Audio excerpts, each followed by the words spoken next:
Okay, so this next video lecture, we are still in Module 1, the Accounting Information System or Information System on the Accountant's Perspective. So we are now in the third topic, which is the role of accountants in AIS. Okay, so basically, the accountant's role is unique in our AIS. So here, accountants must be able to clearly convey their needs to the system's professionals who designs the system. Because in this case, IT personnel have limited knowledge only of the accounting process.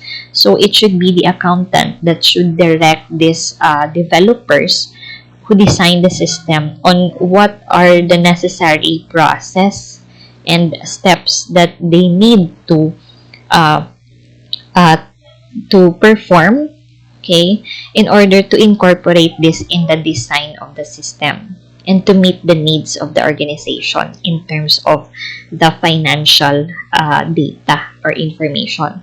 So the accountant should also actively participate in the development of these projects to ensure that system designs are appropriate according to the needs of their organization. Okay, so that's why it's very important that they work hand in hand together with the IT specialists or designers. Okay. Accountants as system designers.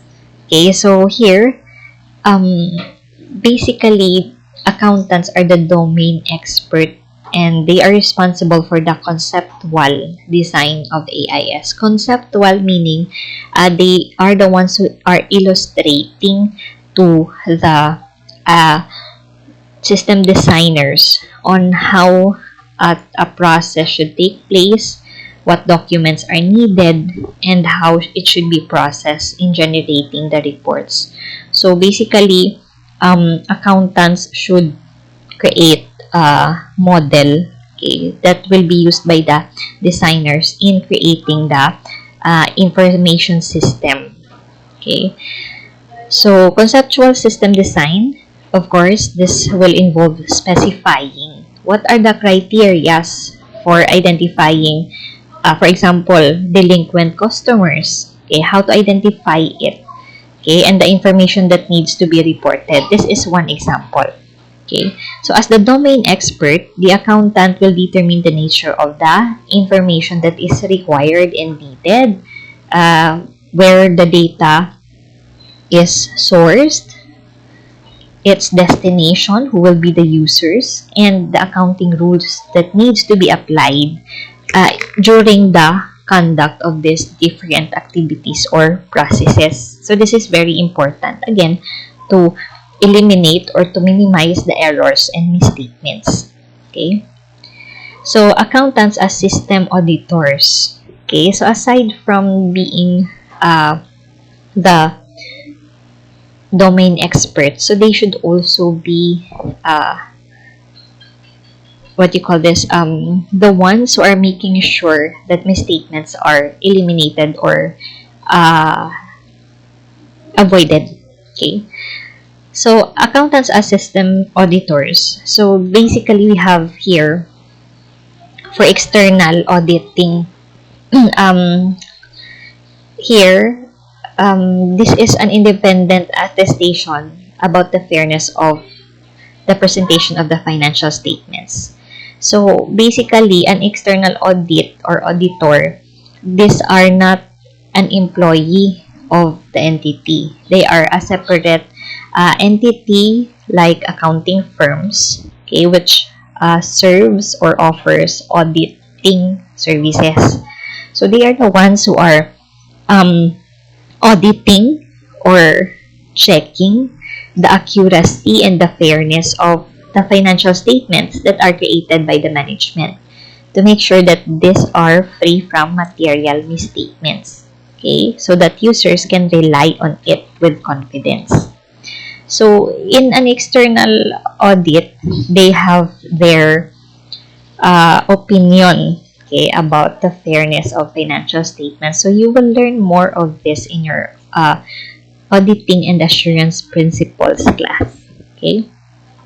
But under this external auditing, they have two types of evidence, or these are the two uh, types of procedures that the auditor will perform in gathering audit evidences to support their opinion. Attestation is an opinion. Okay, so test of controls is one procedure. In here, an audit procedure, this is an audit procedure to test the effectiveness of a control. So meaning, in an entity or an organization, they have their internal controls. Internal controls serves as safeguards, okay, in the conduct of the activity, in the processing of the data to avoid error or misstatement. So in this case, the auditor, the external auditor, will test if indeed this internal control is effective, meaning it serves its purpose to eliminate errors, fraud, and misstatement. Okay? So depending on the results of this test, the auditor may choose to rely either if he found out or the external auditor found out that the internal control is effective, then he can rely on it. Meaning all throughout, or the auditor will assume that all throughout the process, internal control is effective. Okay, so that is reliable.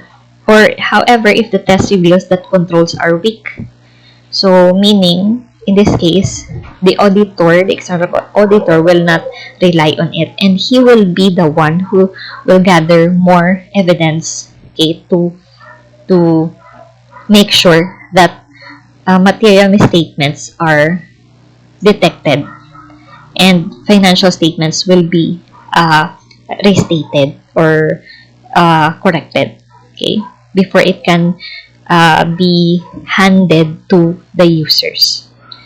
Okay, so that is test of controls. The second procedure is substantive tests. So in this procedure, this examines the financial statements as well as the supporting documents to see if there are errors or misstatements. So here, the auditor will focus on the examination already of the financial statements, how it was produced, the documents that were used, is the transactions authorized, are the amounts correct and posted correctly in its appropriate account. So these tests are needed as evidence to support the amounts in the accounts in the financial records and in the financial statements of the entity, whether it is complete, valid, and accurate. So there are many substantive tests that the auditor can use. So again, you can learn more of this in your auditing and assurance principles class. Okay, so a test service versus advisory services. Actually, these are some of the services that the accountant can provide to their clients. Okay, a test services, this is where external auditing is belongs. I mean, a test service, this is where external auditing belongs. Okay, advisory services, this is more of the help that is extended by the accountant to the management to help them in their internal activities to make it more efficient and effective.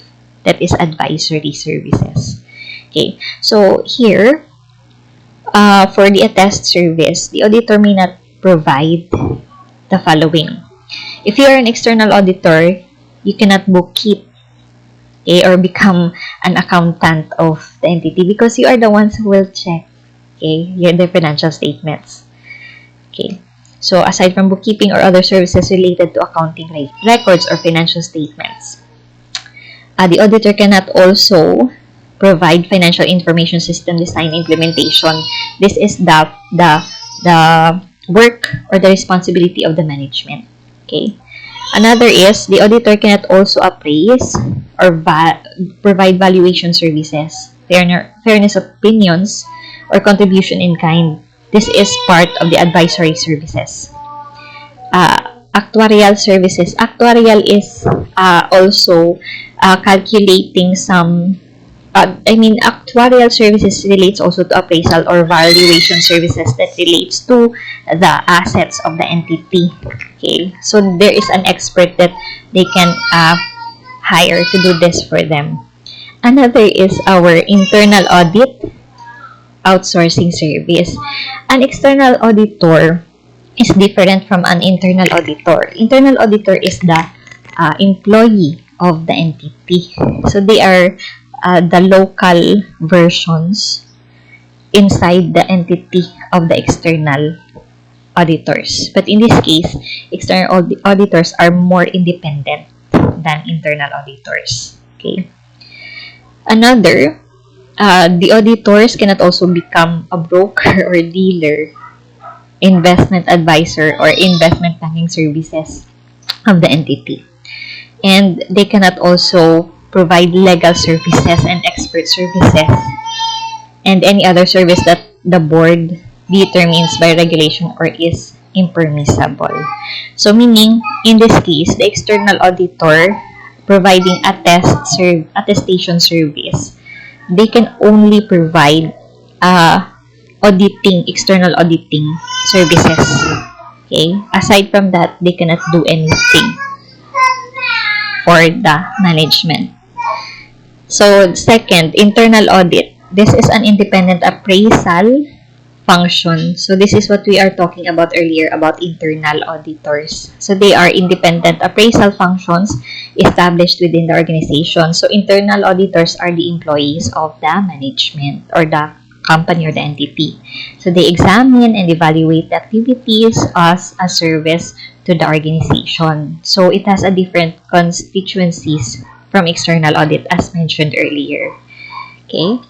Fraud audit investigate anomalies and other evidence. Okay, a fraud audit, this is a more specific external auditing as well. So this will focus on the investigation of anomalies and gathers evidence of fraud that may lead to criminal conviction.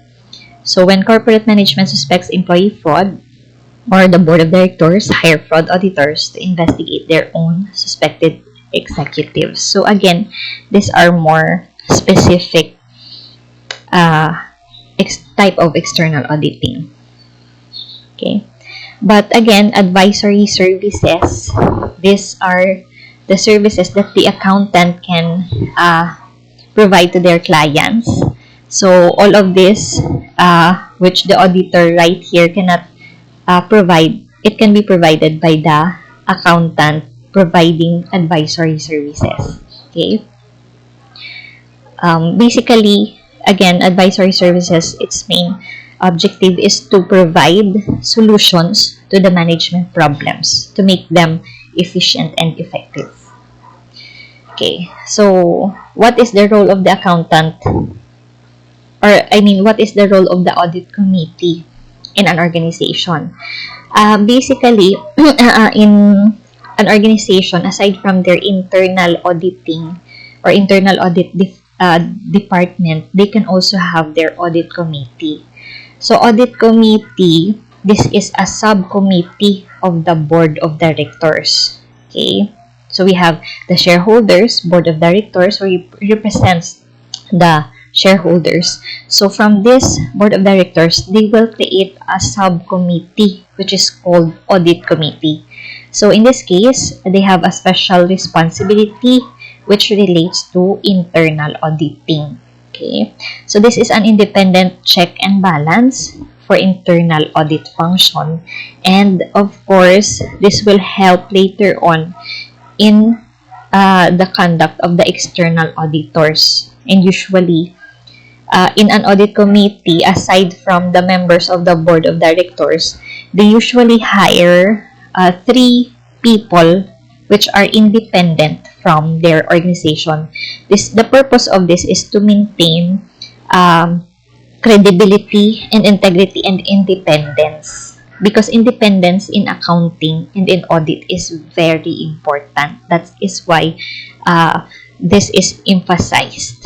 Okay, so those are the different roles of accountants in an AIS to prevent misstatement errors and fraud.